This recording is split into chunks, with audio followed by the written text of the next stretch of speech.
कभी सपना टूट जाए, कभी दिल टूट जाए, कभी कोई अपना टूट जाए, तो समझ लेना ईश्वर ने तुम्हें एनर्जी का न्यूक्लियस बनाया है।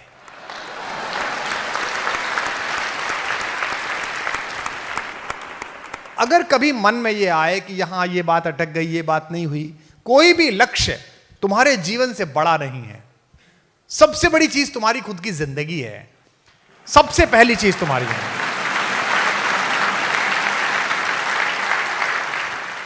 मेरे पिताजी भाई साहब एक छोटे से गांव में, बहुत गरीब से निम्न मध्यम वर्गीय परिवार में मेरे पिताजी ने जन्म लिया। उस गांव के वो पहले ग्रेजुएट, पहले पोस्ट ग्रेजुएट, पहले पीएचडी, पहले प्रोफेसर।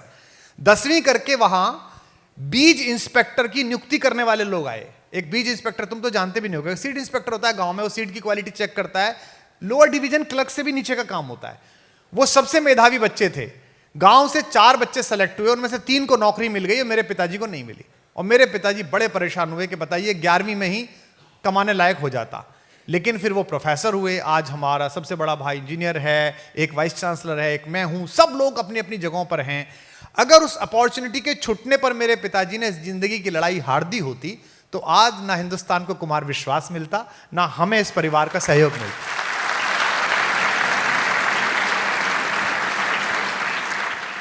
आज संयोग से कलाम साहब का दिन भी है, हम उन्हें भी याद कर रहे हैं। और मेरा सौभाग्य है कि मुझे उनके दर्शन के और सत्संग का अवसर मिला। वो भी आपको पता है कि एनडीए में सेलेक्ट नहीं हुए थे। और उसके बाद जब उन्होंने पूछा शिवानंद स्वामी से कि मैं क्यों सेलेक्ट नहीं हुआ, तो शिवानंद स्वामी ने कहा कि तुझे जहाज उड़ाने के लिए नहीं भेजा ईश्वर ने, तुझे किसी बड़े काम के लिए भेजा है। और आज पूरी दुनिया में मिसाइल लॉन्चिंग में हम सबसे नंबर 1 है। पूरी दुनिया की मिसाइल हम उड़ाते हैं। तो खूब मेहनत करो, खूब पढ़ो। एनआईटी, आईआईटी, आरईसी, कहीं ना कहीं एडमिशन हो जाएगा। 1% अगर ऐसा लग रहा है कोई चीज नहीं हो रही है, मेहनत में कमी नहीं करनी है। लेकिन तुम्हारे माँ बाप का सबसे बड़ा सपना क्या था और क्या है? जिनके माता पिता हैं या जिनके माता पिता नहीं हैं, उनका सबसे बड़ा सपना क्या था?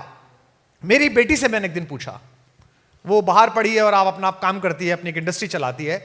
मुझे इतना अच्छा लगा उसका जवाब। मैंने उससे पूछा कि बेटा लाइफ में तू क्या करना चाहती है? सोचो इसका क्या जवाब हो सकता है। उसने मुझसे कहा मैं खुश रहना चाहती हूं। कितनी सुंदर बात है। तुमसे कोई भी पूछे कि तुम क्या बनना चाहते हो, इंजीनियर बनना बाई प्रोडक्ट है। पहला प्रोडक्ट है अच्छा मनुष्य बनना, अच्छा समाज का व्यक्ति बनना। आप अच्छी बेटियां बने, अच्छे बेटे बने, अच्छे नागरिक बने। आज मुझे जब किताब दी लीजेंड ऑफ एलन, इसका क्या मतलब है? वो जब बच्चा आया होगा इस संस्थान में जिसका उस पर फोटो छपा है, वो तुम्हारे जैसे ही रहा होगा। तुम में से एक ऐसा बच्चा, ऐसी बेटी, ऐसा बच्चा रहा होगा। किसी का भी, इनमें से किसी को नहीं पता। आज मैं यहां घोषित कर रहा हूं, यहां मैं पढ़ रहा हूं, मुझे नहीं पता कि आज मैं 50, 51, 52 साल का हो गया। 25 साल बाद जब मेरा 75वां साल मना रहा होगा, तुम में से कोई देश का राष्ट्रपति होगा, कोई प्रधानमंत्री होगा, कोई दुनिया का सबसे बड़ा टेक्नोक्रेट होगा। ये अलग भट्टी में ढल के लोग नहीं आते, ये अलग खांचे में नहीं आते।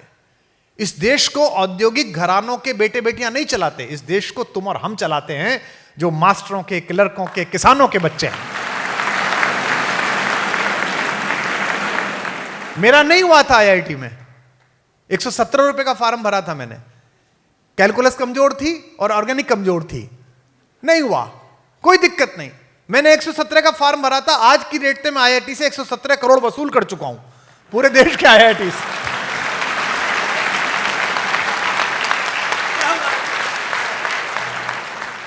मेरे ऑफिस के लोग पूछते हैं, और मैं अतुल कनक बैठे हैं देश के सब महत्वपूर्ण साहित्यकारों में। मैंने अतुल भाई से भी कई बार कहा, और आज अच्छा हुआ कि मेरी भैया से बात हुई कि मैं आज यहां से घोषणा करता हूं और बताता हूं कि हमारी बात हुई है। बीच में एक ऐसे भाई हैं जो हमारे भी भाई हैं और आपके भी बहुत अच्छे मित्र हैं।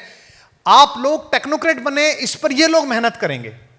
आप लोग मनुष्य बने, इस पर मैं मेहनत करूंगा एलिन के साथ मिलकर। मैं जापान गया पहली बार 2007-8 में, तो मुझे बड़ा आश्चर्य हुआ कि पूरे देश में मॉल, यहां भी खुल गई हैं, अब तो कोटा में भी मॉल खुल गई हैं। तो पूरे देश में स्टेशन पर कहीं भी जो एक्सीलेटर्स हैं, उनमें सभी लोग सीधे हाथ की तरफ खड़े हुए हैं, एक के पीछे एक। तो मैंने पूछा इसका कोई नियम है क्या? बोले नहीं, नियम नहीं है। ऐसे ही वहां की जो ट्रेन थी, उनमें लोग लाइन लगाकर खड़े हुए थे, लेफ्ट हैंड की तरफ, सीधे हाथ से लोग उतर रहे थे। जब आखिरी आदमी बाहर निकल जाता था, तब हम घुसते थे। आपने देखी होंगी दिल्ली की ट्रेन, आपने देखी होंगी बॉम्बे की ट्रेन। हमने 75 ईयर्स में नेशनलिटी क्या बनाई है। और बच्चों, ये सरकारें नहीं बनाती। एक बात ध्यान रखना, सिकंदर और चंद्रगुप्त मर जाते हैं, लेकिन अरस्तु और चाणक्य कभी नहीं मरते, वो सदा जिंदा रहते हैं, वो सदा रहते हैं। तो ये सब अरस्तु हैं, ये सब चाणक्य है, इनका काम है तुम में से सिकंदर निकालना। इसलिए एलिन के जितने बच्चे यहां हैं, मैं जानता हूं कि आप सोशल मीडिया पर कम रहते हैं और रहना भी कम चाहिए, इसका भी उपवास करना चाहिए, है ना। इंस्टा का, ट्विटर का, फेसबुक का उपवास करना चाहिए। आपके कैंपस में तो ये सब व्यवस्था है ही, लेकिन मैं इस परिवार का एक स्व अधिग्रहित सदस्य हूं। मैंने खुद को खुद ही सम्मिलित कर लिया है इन चारों भाइयों के साथ। तो मैं आपको यह कहता हूं कि जीवन में कभी भी अंधेरा घिरे, कभी भी ऐसा लगे, है ना, तो मेरा फेसबुक पे पेज है, मुझे मैसेज करना, मेरा ऑफिस मुझे मार्क करके देता है, नहीं तो खुद से बात करना। जो अपने से बाहर आया उसको सारा संसार मिला। ये सब छोटे लक्ष्य हैं, इन्हें तो कर ही लोगे। ये IIT वाईटी बहुत छोटे लक्ष्य हैं बेटा, पूरा समर्पण कर दोगे, पूरी मेहनत कर दोगे तो कर ही लोगे। आइंस्टाइन तक का दिमाग 6% यूज हुआ, 94% तो यूज ही नहीं हुआ। तो अगर तुम थोड़ा सा लगाओगे, थोड़ी सी मेहनत करोगे, एकाग्र रहोगे लक्ष्य पे, तो काम कर ही दोगे। लेकिन बैकड्रॉप में जो बड़ा कैनवस है, IITian बनना एक पेंटिंग है, लेकिन मनुष्य होना एक कैनवस है। Be a good human being. आपके होने से आपका परिवार, आपका इंस्टीट्यूट, आपका, अगर जिस बच्चे के साथ तुम रहते हो, जिस 2 लड़कियां जो एक रूम में रहती हैं, 4 बच्चे जो एक रूम में रहती हैं, अगर बची हुई 3 बच्चियां, बचे हुए 2 लड़के जो लड़के रहते हैं, अगर वो तुम्हारे होने से खुश नहीं हैं, तो तुम्हारा IITian होना भी बेकार है, तुम्हारी कोई सफलता अच्छी नहीं है। तुम्हारे होने से लोग खुश हों, तुम्हारे होने से, देखो बेटा, कोई भी चीज जब टूटती है तो उसमें से एनर्जी निकलती है। सर बताते हैं ना, यही बताया गया ना, हमको भी यही पढ़ा गया। जो तुम कर रहे हो मैंने सब करा है ना। ये तुमने तो, मैंने तो 11th में ही पूरा याद कर दिया था कि पूरी पीरियोडिक टेबल याद कर दो। Hydrogen, helium, lithium, beryllium, boron, carbon, nitrogen, oxygen, fluorine, Na, MgL, KCl, SCr, VCr, MnFe, CONi, COZn, पूरी याद कर देते। मैंने कहा ये बड़ा तंग करेगी, इसे आगे से पीछे और ऊपर से नीचे याद कर लो। और पहला काम यही होता था कि वो पीछे की कॉपी पे खींच के बना देनी पूरी, याद कर लेते थे। कोई भी चीज टूटती है तो उसमें एनर्जी निकलती है। कभी सपना टूट जाए, कभी दिल टूट जाए, कभी कोई अपना टूट जाए, तो समझ लेना ईश्वर ने तुम्हें एनर्जी का न्यूक्लियस बनाया है।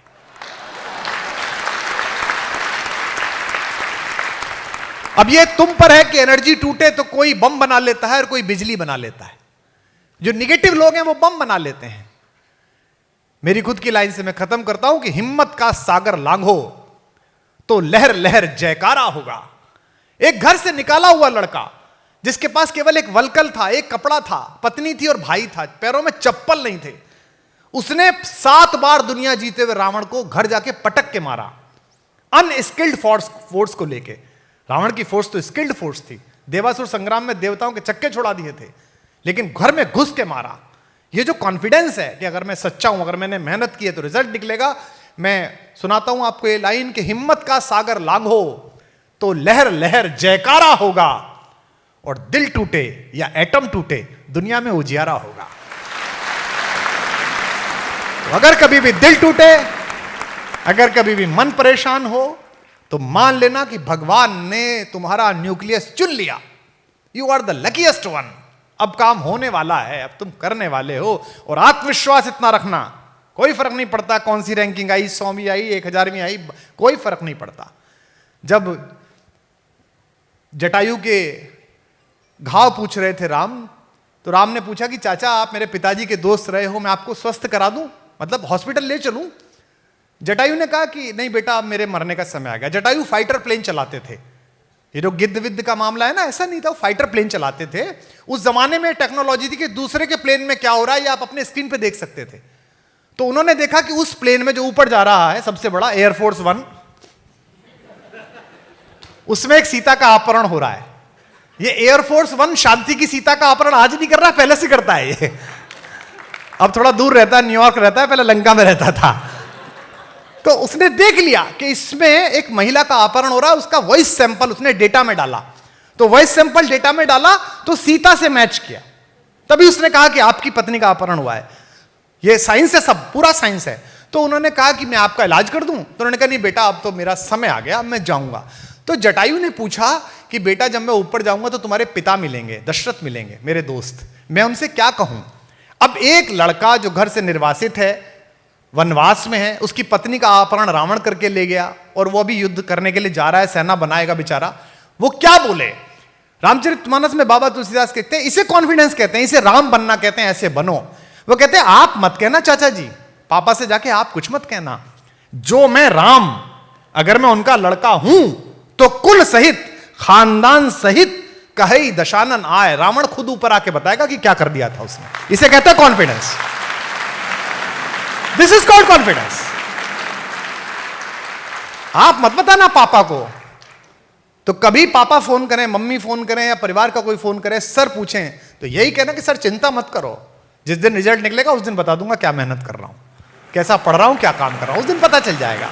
और अगर बाय द वे कोई परीक्षा की कमंद ना छूटे तो जिंदगी की आखिरी परीक्षा थोड़ी है, जब भी कोई पूछे तो मेरा बता देना, मेरा नहीं हुआ, क्या फर्क पड़ा, जो कर रहे हैं मैंने एक रास्ता चुना, आप अपना रास्ता चुनेंगे और आप बेहतर करेंगे। दुनिया परीक्षाओं के हथौड़ों से नहीं गढ़ी जाती, प्रतिभाओं की सोच से गढ़ी जाती है कि आप प्रतिभा कैसे। तो आज तो कार्यक्रम है, मेरा तो मन था कि मैं आप लोगों से मिलूं, विशेष रूप से एलन परिवार ने आपको अपना बच्चा, अपनी बेटी, अपना बेटा समझ के गलेजे से लगाया है, और यही खूबसूरती है। व्यवसाय तो बहुत लोग करते हैं, पैसे तो बहुत लोग कमाते हैं, हर फूल वही माना जाता है जो आसमान में सुगंध और पृथ्वी में बीज छोड़ के चला जाए। सुगंध तो इनकी फैल ही रही है और बीज आप लोग हो, जिससे बड़े वृक्ष बनेंगे। मिले हर जख्म को मुस्कान से सीना नहीं आया, अमरता चाहते थे पर जहर पीना नहीं आया। तुम्हारी और मेरी दास्तां में फर्क इतना है, मुझे मरना नहीं आया, तुम्हें जीना नहीं आया। बहुत शुक्रिया, बहुत धन्यवाद। मुझे मरना नहीं आया, तुम्हें जीना नहीं आया।